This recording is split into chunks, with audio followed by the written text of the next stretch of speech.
ফের রাজ্যে আলু চাষির বৃত্ত।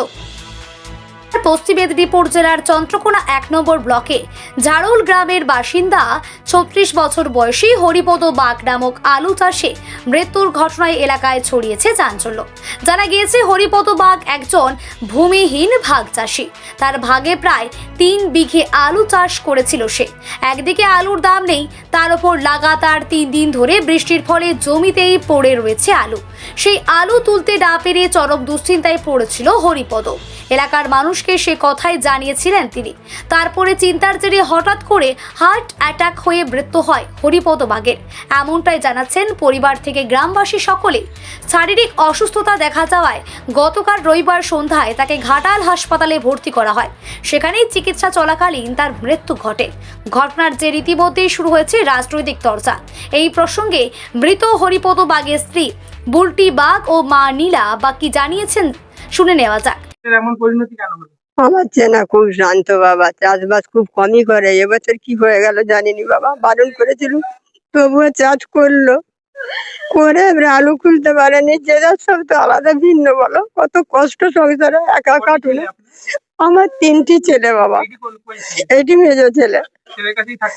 না, আমরা সবাই ভিন্ন আছি বাবা, যে যার ভিন্ন সে তার সংসারে, যখনের যা যুগ। সত্যি কথাই বলছি আমি। না না না না না বাবা, কোনো ছেলের জমি নাই, সময় সবারই আমাদের খেটে খাওয়া বাবা। লোকের জমি বাগবো তো আমরা আলাদা খাই বাবা। আমিও তো একটু আধটু করি, আমি এবছর করিনি, আমার কপাল ভালো, ছেলেরাই বারণ করতো। হ্যাঁ, আলু চাষ করেছিল। এবারে চিন্তা ভাবনা করতো, টেনশন করতো, ঘরে পড়ে পড়ে গুমরাতো, কাঁদতো। আমি শুধু বলতাম, বলছে যে চিন্তা হয় মা, আলুর দাম হবে না হবে নি, বুঝতে পারবো না পারবো নি, কি করে আলু চাষের দেনা দেবো বলো। বলছি বাবা দেখ, এই করেই দিতে হবে, বছরের উপরে নির্ভর, কিছু কিছু করে দিবে। দেখি সব বছর তো আর সমান হয়নি, 8 বছরে হয়েছিল বলে কে বছরে হবে। 2.5 বিঘাই করেছিল বোধ হয়।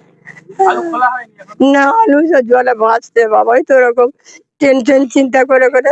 এরকম যে আপনাদের ঘটনা ঘটলো, কোন রাজনৈতিক দলের প্রার্থীরা এসেছিল? বিজেপি? না না কেউ আসেনি এখন? না, আসেনি, কেউ আসেনি দেখা করতে? না। শুধু লোকাল নেতৃত্বরা। কি চাইছেন, কি বলবেন? সরকারের কাছে কি দাবি করবেন? সরকারের যা ইচ্ছা তাই করবে, আমাদের আর কি দাবি, আমরা কি বললে দিবে বাবা বলো। আমরা তো বলছি আমরা অনেক কিছু চাই, সেটা তো আমরা চাইনি। কি নাম আপনার ছেলে? আমার ছেলের নাম হরিপদ বাগ। আপনার নাম? নীলা বাগ। আমার স্বামী ধার দেনা করে আলু চাষ করেছিলাম, 10 কাঠার মতন কুলাইছে, বাকি পড়ে আছে। মাঠ থেকে এসে হার্ট অ্যাটাক হয়ে গেছে। চিন্তা করছিল খুব? হ্যাঁ, চিন্তা করছি। না, একটা যাও আলু গোলা হয়নি, জলে বুঝে যে নষ্ট হয়ে গেছে গো। আমরা ভাগে জমি চাষ করি গো, পরের একটা যাও জমি জায়গা নাই গো। স্বামী ইনকাম করতো?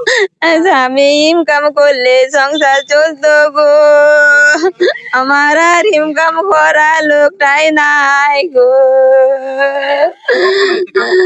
ঘরকে ওই যে ওই 4টার দিক করে গো, ঘাটার হাসপাতালে। আলুর জন্যই? হ্যাঁ, আলুর জন্য।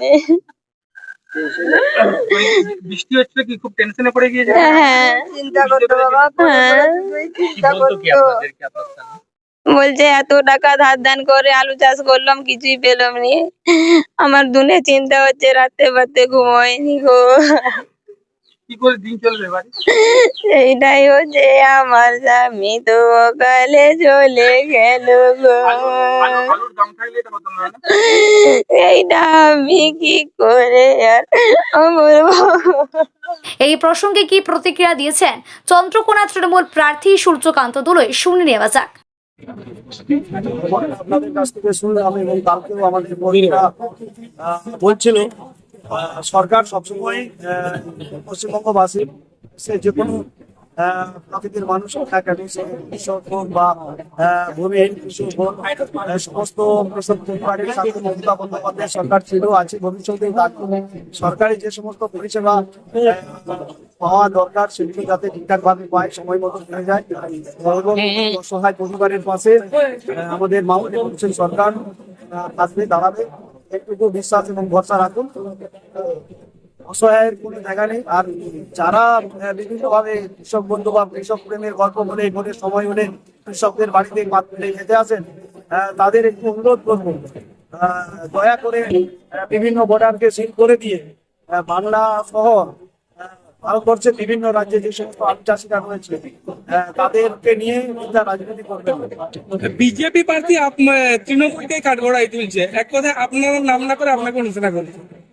দেখুন, সাম্প্রদায়িক বিজেপির উন্নয়নের কোনো হাতিয়ার নেই। গোটা ভারতবর্ষ জুড়ে আপনি যে কোনো রাজ্যে দাঁড়িয়ে দেখবেন, আর বাংলাতে তো নেই, বাংলার সমস্ত প্রকল্পের টাকা এর আটকে রেখেছে দিয়ে এখানে এসে বলছে হিসাব দিতে হবে, এখানে বলছে এই উন্নয়নটা হয়নি। তো স্বভাবত এরা কুমিটের কান্না কাঁদছে। যাবেন আপনি? নিশ্চিত ভাবে যাবো, কারণ আমাদের কর্মীরা আমাদের পাশে ছিলেন কালকে সারা সবসময় ওনাদের ওই পরিবারের পাশে দাঁড়িয়েছে। আমরাও যাব, আমি ব্যক্তিগতভাবে বলছি আমি যাবো। ব্যুরো রিপোর্ট 24 ঘন্টা লাইভ। যে কোনো সামাজিক অনুষ্ঠানের জন্য প্রস্তুত হালিশহর তেঁতুলতলায় অবস্থিত লোকনাথ ব্যাংকোয়েট, যেখানে প্রতিটি অনুষ্ঠান পায় রাজকীয় রূপ। বৈবাহিক থেকে জন্মদিন কিংবা যে কোনো রকমের পার্টি, কর্পোরেট বা সামাজিক অনুষ্ঠানের জন্য সুসজ্জিত এসি হলের সাথে খোলামেলা ওপেন স্পেস পরিপূর্ণতা দেবে আপনার আয়োজনকে।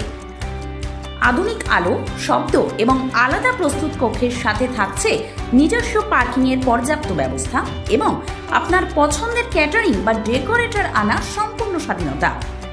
সাথে জীবনের বিশেষ দিনটিকে করুন আরও বিশেষ লোকনাথ ব্যাংকোয়েটের খোলামেলা পরিবেশে। লোকনাথ ব্যাংকোয়েট, ঘোষপাড়া রোড, তেঁতুলতলা মোড়, হালিশহর।